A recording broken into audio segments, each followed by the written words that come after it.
नमस्कार, आपण पाहता डिजिटल मुंबई वार्ता। सामाजिक ज्येष्ठ नागरी सेवा संस्था विक्रोळी पूर्व मुंबई यांच्या वतीने 75वा संविधान दिन साजरा करण्यात आला। त्यावेळेस प्रमुख प्रवक्ते डॉक्टर DK सोनावणे, माजी न्यायाधीश मुंबई, ॲडव्होकेट अंकुश कांबळे, तसेच डॉक्टर अलंकार खानविलकर आणि ब्रह्मकुमारी संस्थेच्या जयश्री दीदी तसेच संस्थेचे पदाधिकारी कार्यकर्ते उपस्थित होते। या कार्यक्रमाचे सूत्रसंचालन विवेक गायकवाड यांनी केली।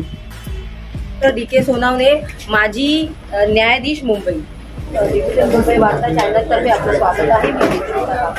आज संविधानाला 75 वर्ष पूर्ण झाली आहे, तर माजी न्यायाधीश म्हणून संविधानाचा उपयोग कसा करावा आजच्या जनरेशनला काय सांगाल? मी तर असं म्हणेल की जीवनाच्या प्रत्येक क्षणी आणि प्रत्येक भागामध्ये संविधान अतिशय महत्त्वाचं आहे।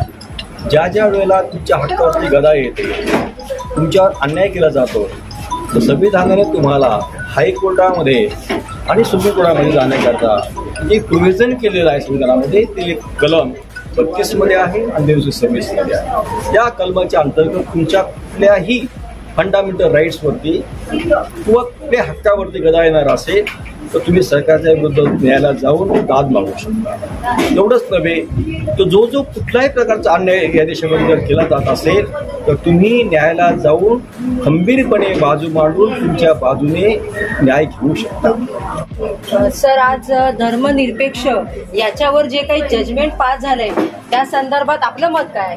त्या जजमेंटचं जो काल झालेलं आहे त्याचं मी स्वागत करत आहे। खऱ्या अर्थाने हा आंबेडकरी विचारांचा फार मोठा विजय आहे, कारण जोपर्यंत या देशामध्ये निधर्मीवाद कायम राहणार नाही तोपर्यंत, किंवा असा जो कोणी प्रयत्न केला तो काढून घ्यायचा, तर त्या दिवशी देशाची पुन्हा शक्ल बदलल्याशिवाय राहणार नाही।